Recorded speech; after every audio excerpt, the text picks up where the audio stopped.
Variety ആയിട്ടുള്ള ഒരു പരിപ്പ് കറി ഇന്ന് നമുക്ക് തയ്യാറാക്കാം. ഇത് നമ്മൾ സാധാരണ പരിപ്പ് കറി ഉണ്ടാക്കുന്നതിൽ നിന്ന് വ്യത്യസ്തമായിട്ട് വെറൈറ്റി ആയിട്ട് തയ്യാറാക്കുന്നതാണ്. ഇതുപോലെ എപ്പോഴെങ്കിലും നിങ്ങളും പരിപ്പ് കറി തയ്യാറാക്കിയിട്ടുണ്ടെങ്കിൽ കമൻറ്റ് ചെയ്യണം. ചോറിനോടൊപ്പം മാത്രമല്ല പലഹാരങ്ങൾക്കൊപ്പവും നമുക്ക് ഈ പരിപ്പ് കറി യൂസ് ചെയ്യാം. ഇതുപോലെ പയർ പരിപ്പാണ് ഞാൻ ഇവിടെ എടുത്ത് വെച്ചിരിക്കുന്നത്. പയർ പരിപ്പ് നമുക്കിതുപോലെ ഒരു കപ്പ് എടുത്ത് അതൊന്ന് കഴുകി വൃത്തിയാക്കി ആദ്യം അതൊന്ന് കുക്കറിൽ വേവിച്ചെടുക്കാം. പരിപ്പ് ഇതുപോലെ കുക്കറിൽ ഇട്ട് കൊടുക്കാം. അതിനുശേഷം കുറച്ച് ചെറിയ ഉള്ളി, ഒരു പിടി ചെറിയ ഉള്ളി ഇതുപോലെ ഒന്ന് നമുക്ക് അതിനൊപ്പം ഇട്ട് കൊടുക്കാം. ചെറിയ ഉള്ളിയും പരിപ്പും കൂടെ അല്പം വെള്ളം ഒഴിച്ച് നമുക്ക് ആദ്യം ഒന്ന് വേവിച്ചെടുക്കാം. ഇതിനൊപ്പം ഒരു സ്പൂൺ വെളിച്ചെണ്ണ കൂടി ഒഴിക്കുന്നുണ്ട്. ഇത് സാധാരണ നമ്മൾ പയറൊക്കെ വേവിക്കുമ്പോൾ തിളച്ച് തൂവി പോകാറുണ്ട്, വെള്ളം ഇങ്ങനെ പുറത്ത് ചാടും. അത് ഒഴിവാക്കുന്നതിന് വേണ്ടിയാണ് വെളിച്ചെണ്ണ ഒഴിച്ചത്.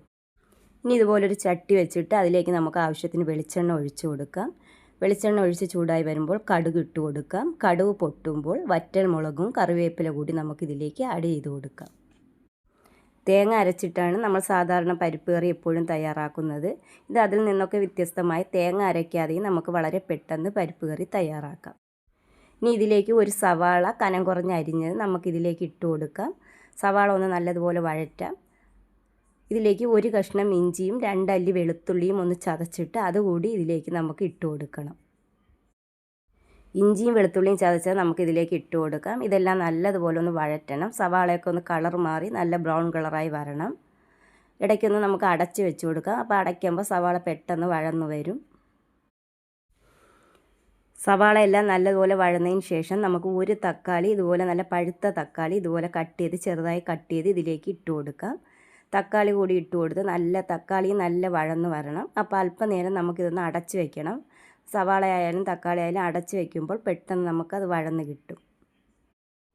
ഇതുപോലെ പരിപ്പ് കറി തയ്യാറാക്കിയിട്ടുള്ള കൂട്ടുകാർ ഒന്ന് കമൻറ്റ് ചെയ്യണം. ഞാൻ ആദ്യമായിട്ടാണ് ഇതുപോലെ പരിപ്പ് കറി തയ്യാറാക്കിയത്. വീട്ടിലെല്ലാവർക്കും ഒരുപാട് ഇഷ്ടമായി. തക്കാളിയും സവാളയൊക്കെ നല്ലതുപോലെ വഴന്ന് വന്നിട്ടുണ്ട്. ഇനി ഇതിലേക്ക് ആവശ്യമായ പൊടികൾ കൂടി നമുക്കിതിലേക്ക് ചേർത്ത് കൊടുക്കാം.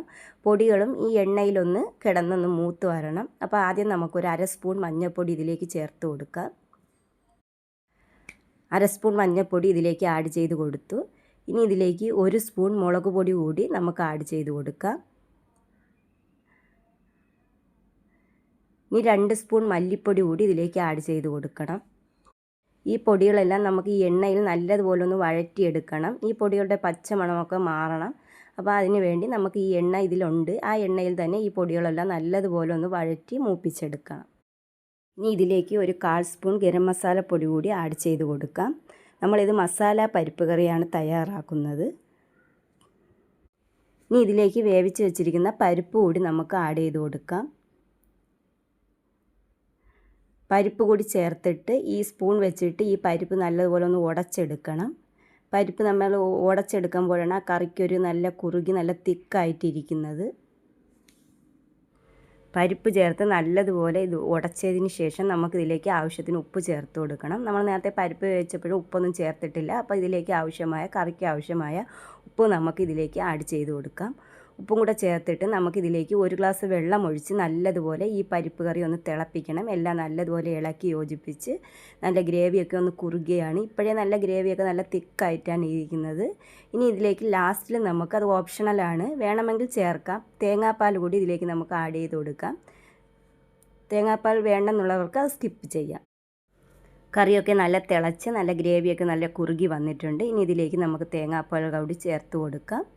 തേങ്ങാപ്പാൽ കൂടി ചേർക്കുമ്പോൾ കുറച്ചുകൂടി രുചിയാണ്. നമുക്കിത് ചോറിന് മാത്രമല്ല പലഹാരങ്ങൾ, ചപ്പാത്തി, പൊറോട്ട, അപ്പം ഏതിനൊപ്പം വേണമെങ്കിലും നമുക്ക് ഈ മസാല പരിപ്പ് കറി ഉപയോഗിക്കാം. വളരെ രുചികരമായ ഈ പരിപ്പ് കറി ഇതുപോലെ കൂട്ടുകാരും ഒന്ന് തയ്യാറാക്കി നോക്കണം. വീഡിയോ നിങ്ങൾക്ക് ഇഷ്ടമായെങ്കിൽ എൻ്റെ വീഡിയോ ഒന്ന് ലൈക്ക് ചെയ്യണം, ഹൈപ്പ് ചെയ്യണം, ഷെയർ ചെയ്യണം. അതുപോലെ നിങ്ങളുടെ അഭിപ്രായങ്ങൾ കമൻറ്റായി രേഖപ്പെടുത്തണം. തുടർന്നും ഞാനിടുന്ന വീഡിയോ കാണുന്നതിന് വേണ്ടി സബ്സ്ക്രൈബ് ചെയ്യാതെ കാണുന്ന കൂട്ടുകാർ എൻ്റെ ചാനലൊന്ന് സബ്സ്ക്രൈബ് ചെയ്ത് സപ്പോർട്ട് ചെയ്യണം.